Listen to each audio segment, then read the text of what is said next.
Bawo ndimumntana wakho uwabo ndikhumbule bawona. Hi Tech Stars, and welcome to Tech Simplified with Wabo. Today I bring you an interesting guest, but before we go into that, those who don't know about Tech Simplified, if it's your first time, what we talk about is three pillars really. The first one is upward mobility of women in the tech space. It's something that we're very passionate about and we advocate for. The second one is energy and sustainability. If you look at all the applications, the AIs, the cybersecurity, all those drivers, it does put pressure on natural resources from an energy perspective. And so we talk energy and sustainability.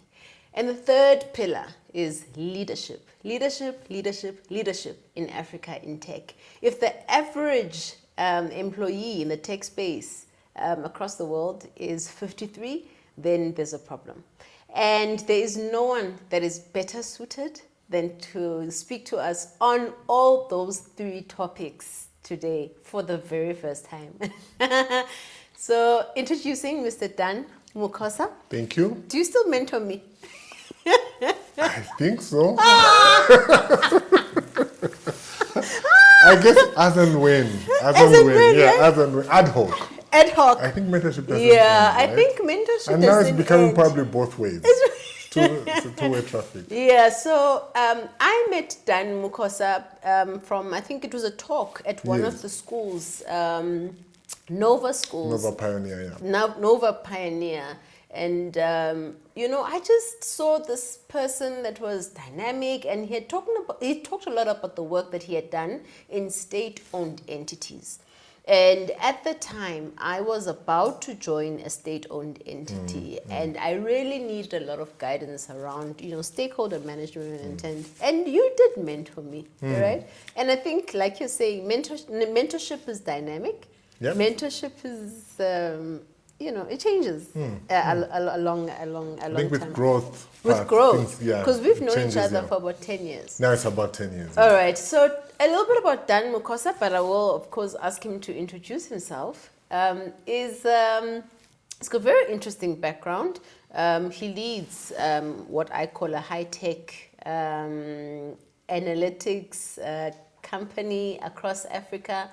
He sits on multiple boards, and you know, I would say he's very influential, but he likes to play in the background. You can correct me if I'm wrong, but he likes to play in the background, but I find him to be very influential. And, you know, he's quite relevant for our conversations, particularly on Tech Simplified, because of his experience across Africa. So when we say he sits on boards, it's across Africa. I know with Lagos. So, Mr. Dunn Mukosa, welcome. And for those who've never met you, and for those who don't know you as well as I do, please introduce yourself. Thanks very much. Thanks for having me. The conversation looks like it will be very interesting because it's actually quite broad. Co-founder of Biotechnologies Africa, which is a digital transformation company. I'm a person who kind of went from being a fully technical person to a person kind of deals with people and businesses. I went from being an engineer to kind of my role right now, as you said, mentorship coaching, but with also quite a lot with business turnaround, which is really my passion. And then also being involved fully in the digital space. That's me. I'm a father of 4. I think that's one of my definitions. When I left corporate, I told myself one of the things which would define me is what I actually do with my time. So maybe one of the things which defines me is that I'm a father of 4 and a husband too. And a husband. And I've met your 4 wonderful children. Yeah. I want to start where, you know, you mentioned your journey from engineering to leadership, but not just leadership, also mentoring and coaching. Tell us about the importance of mentoring and coaching and why it is so important for you. So, I'll tell it as a story, right? Okay. naturally, as a person, I'm an introvert. I'm actually an extreme introvert. I come in that extreme package. So one of the things which happened once upon a time, I got an opportunity to work in one of the utilities as an engineer. And during that period,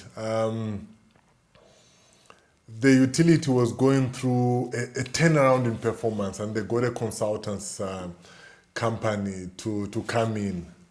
At that time, being an introvert, I used to sit and do a lot of studying. Even in my work environment, I was one of those who would go first principles as an engineer, do a lot of, analysis, diagnosis, and actually come up with white papers on a day-to-day basis at work. So these people identified me to be one of the people who should lead the turnaround. And at the time, it was one of those where it was so scary because I'm this introvert who likes sitting in the corner, produce a paper, give it to somebody, let them go and present, and then the pub even take all the credit, and I didn't care. What I cared was my work was out there. This person identified me and then came and said, you know what, So this is the consultant? A consultant, one of the partners in the consultants, one of the big four consultants came and said, I think if the project was a 3-year project, in the next 3 years, I could make you a superstar. And I thought to myself, but I'm an introvert, I don't want that, I don't want that attention, I don't want the awards and stuff. Yeah. Then he broke it down and said, superstar means people appreciate you and recognize you. Okay. And really get to understand that you have more to offer than just your good technical analytics and stuff like that. Now, the technical analytics was something I was very proud of. In fact, if I take a step back, Wabo, and I don't know if you know this about me, I was one of those people who was very gifted with maths. So once upon a time, even in my teenager years, I went and even competed in the World Maths Championship in India. I didn't win, but I came out number 7. Wow. So it was one of those where naturally it was always do maths, right? So when it comes to analytics, it was very easy, natural, and I loved numbers. And this person said, but if we can combine the numbers with people and understanding of business, would make you a superstar. And I remember, I think, going through my anxiety and my emotions about it. And then the person realized, I think being a matured person, a senior person who had worked with different people, that I actually have reservations. He asked me to write my reservations down. Oh, wow. Okay. So I wrote, there were like 31 of them. I don't like, including, I don't like, when I go in a lift, people want to greet you, that would ick me. Oh, okay. And he was like, this is interesting. And he says, for the next 3 years, I have the job to work on this. This is now all the 31 things that are yes, each one of inhibitors. them. Inhibitors for me. Well, like, these are things which ick me, like in the working environment. I didn't think he expected me to write that. But I think to cut the long story short, this is what happened.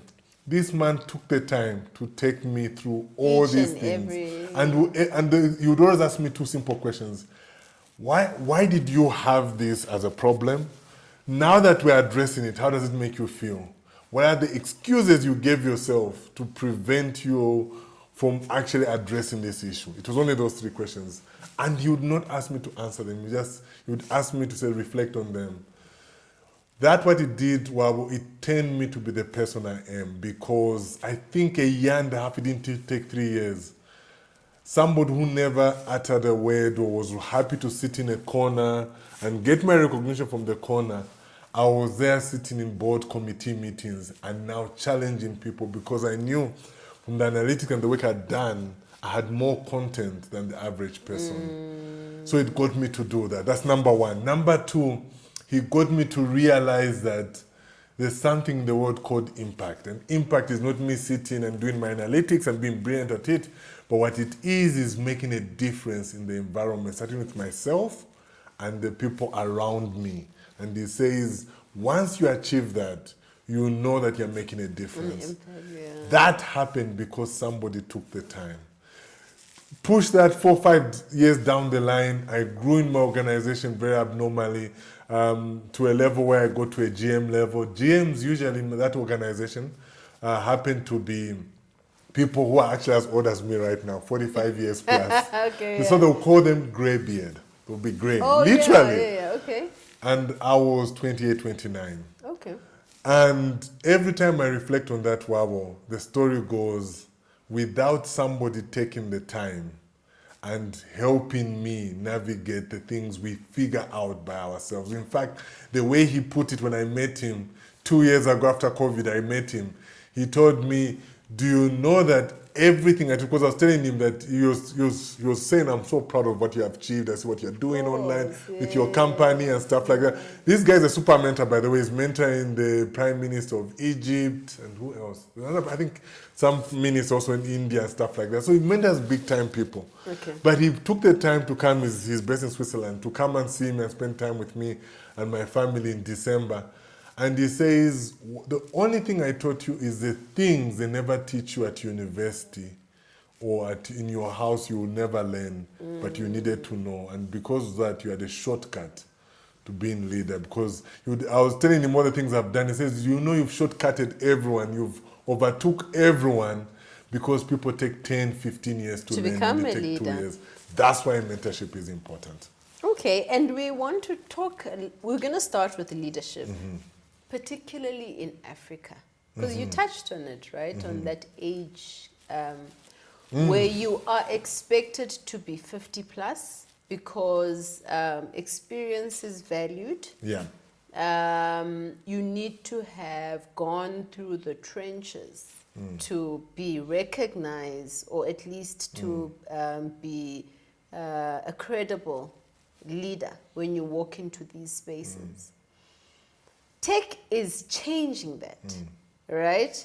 And we've got a generation that is saying, I'm not going to wait for someone to promote me. Promote me, yeah. I'm going to produce a product. I'm going to start a tech startup, cloud native, spin it up, run apps, solve problem, get a client base, plug myself into an ecosystem. And so there's this friction between your, let me say, your average executive, which is 53 years old, and a 28-year-old who says, I'm not here to accompany you while you wait for your pension.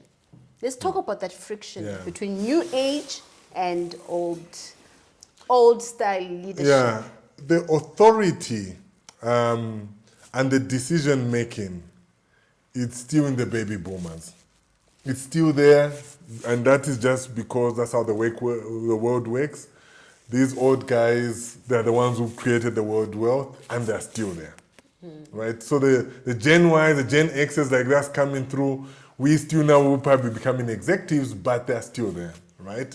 So now you've got generations cut across. That generation was raised to believe what's not broken, don't fix it. Don't fix it. Right? They believe in trial and tested. It's important for them to have guarantees. I answer with stories, right? I'll bring a story. During COVID, one of my female colleagues who used to be a leader, I'm not going to say more because she didn't like me telling this story. Who used to be a leader at one of the banks, the top 4 banks, in the human capital space, invited me to come to one of their executive committee meetings because every suggestion she would make, they would shoot it down. She's a female, she's in human capital. And the person who used to do that used to be an ex-colleague. He used to be a CFO in my previous organization, but he went there and he was a CEO of one of the branches of the banks. Okay.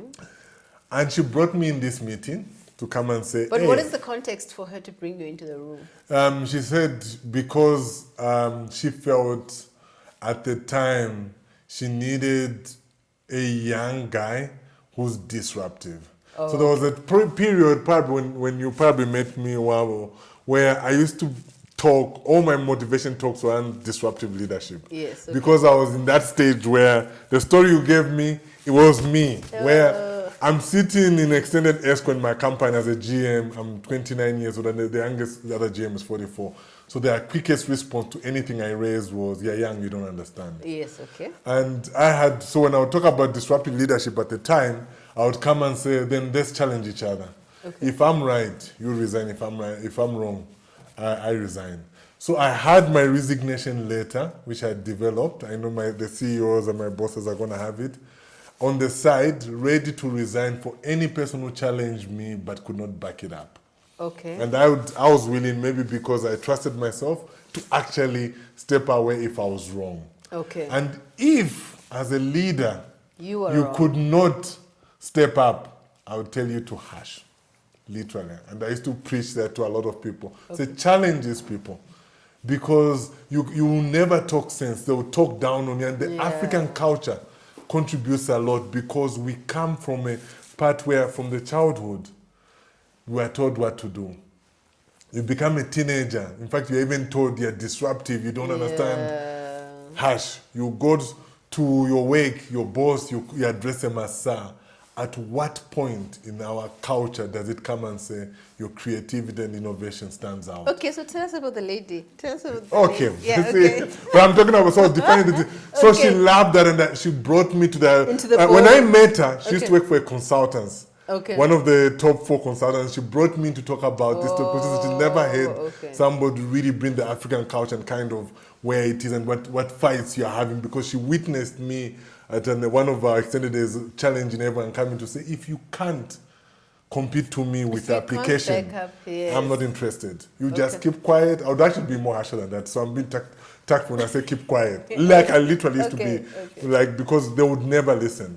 Okay. So she brings me into this meeting, and she tells me that I identify this man, very arrogant, very confident, who comes who's always shooting her down. Oh, he's a lead, and then everyone follows in this executive committee. Okay. So it's this one of these innovation conversations. So she makes the suggestions, like how kind of guys, I used to quote the word coach you, and almost without fail, they dismiss and they continue talking. In fact, that's one of the triggers why I think I even went into women coaching, because I found it so fascinating that women actually have to overcome all these things which are not common sense. Then I raised my hand. I said, can I talk? It's not my meeting. She sponsored me. She's already whatever.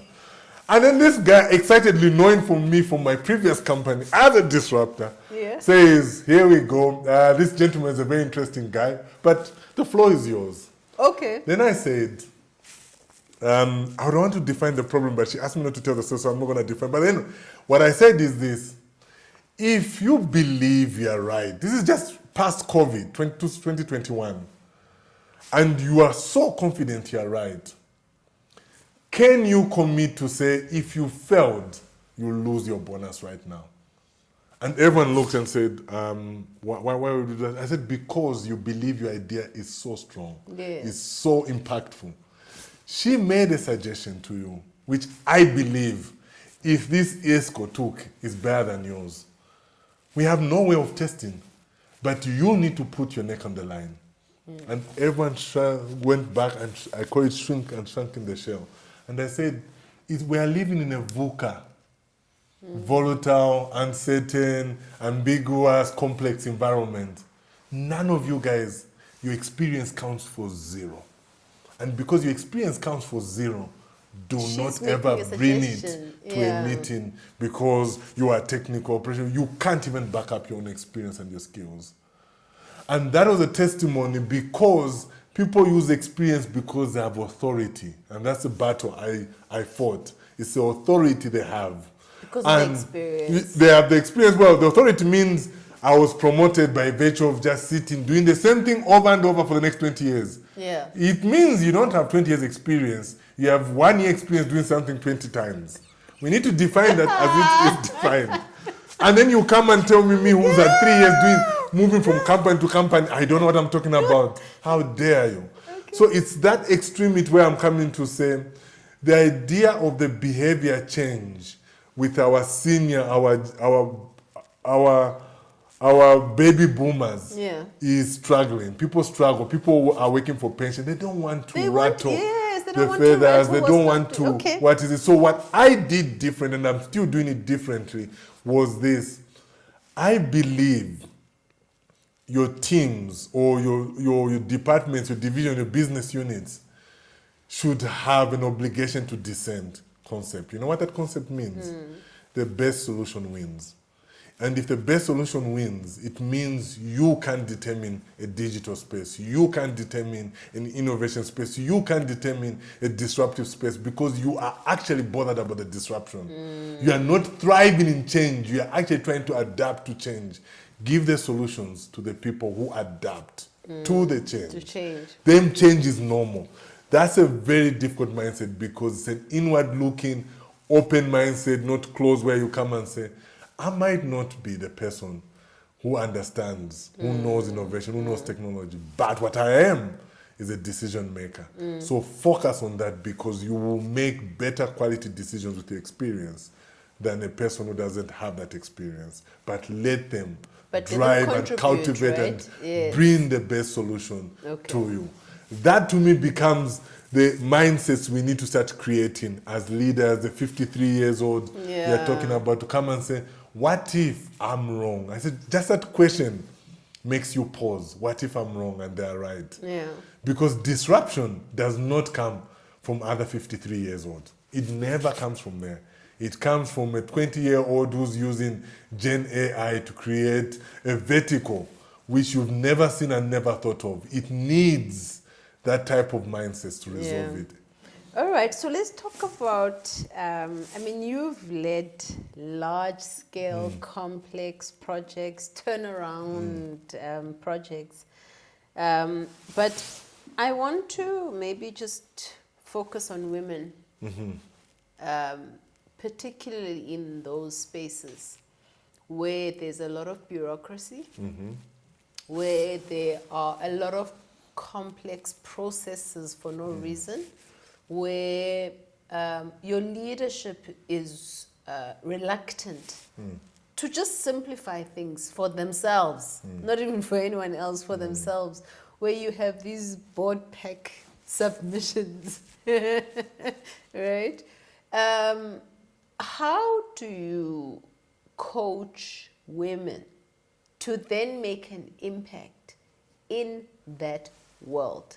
Yeah. Where people will start telling you, even something like procurement, right? That takes 18 months. And yet you've got digital transformation projects that you need to do. In 18 months, the technology is gone. I don't need it anymore, right? So talk to us about how you help these women to make these changes in these spaces. I'm going to talk about how I did it with Wabo. I'll start with maybe 3 of the challenges women have. Yeah. Right? 2 of them self-inflicted, 1 of them inflicted by the environment. The first one is imposter syndrome. Okay. Women suffer from serious imposter syndrome. Is that just a generic statement, or is it your encounter with women? It's women. More than men. If there's a job right now which was available to apply right now, Wabo, you have 90, 100% qualification experience, and there's a guy with 5%, and I said, dude, let's go for it. The guy, by the time I'm getting my laptop to come and says, just read it through, he's like, we have sent the application. Do you know with Lady Executive, I've created now 2 CEOs. With Lady Executive, I have to spend the next 3-4 months convincing you to consider. Really? And I found that to be the biggest challenge, the lack of belief. Is that self-imposed, or is it environmental? So the environmental is the thing which stops you. So when I said environmental, the imposter syndrome is your outlook in life stopping you. So maybe let's make it say it's more personal. What trained that outlook? It's your environment. Okay. It's environment. Everyone not giving you a chance. We talk about culture. There's 2 things about culture. I grew up in a culture where my mom told me, would tell my sisters, my female cousins or whatever, women don't do maths and science. What is that? Now from childhood you're brainwashed. Right? It already tells you. It tells you you need to be submissive. My mom was very educated. She had a master's. But she referred to all the women around me at the time, girlfriends, wives, and whatever, women with degrees, because she would come and say, they talk in front of men. And I'm like, but you have a master's yourself. She's like, yeah, these ones, the degrees make them. this and that and that and that. We come from that culture. Okay, I don't understand. Wait. So your mom is saying these women with degrees think they can talk in front of men. They should have opinion in front of men. So your mom doesn't. She doesn't talk in front of men. No. Oh no. There's no place for when we even have family functions. There's no place for a man in the kitchen. That's where the women is. You can't go and sit as a woman. There the men are sitting there. They're having what to do what. Yeah.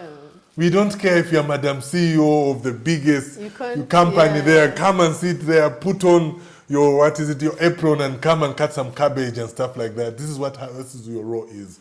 Now I'm saying that because that makes you believe you're not entitled. It makes you believe you don't deserve. It makes you believe you're out of place. So it's embedded. It's embedded. All right, fine. Then the second one? The challenge women will have in this environment is the idea where I think women want to be themselves. You guys compete against yourselves. I think you're the biggest enemy. I have never really been in an environment where I think the idea of empowerment is a good concept, but the application becomes about, I really don't like Wabo. But it doesn't matter. No, I know we need Wabo to come out, you're 20 of you, so that everyone can start believing your people, you guys can do the thing. But then what happens is, no man, you know what I went through, what I suffered, Wabo should suffer that. But do you know on that one, Dan, on the second one,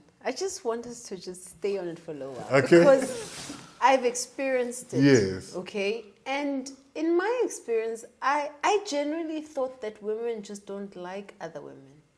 All right? Yeah, okay. There's some kind of unicorn syndrome. Okay?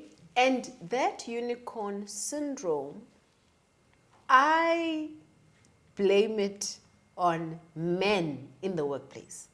Okay. Okay?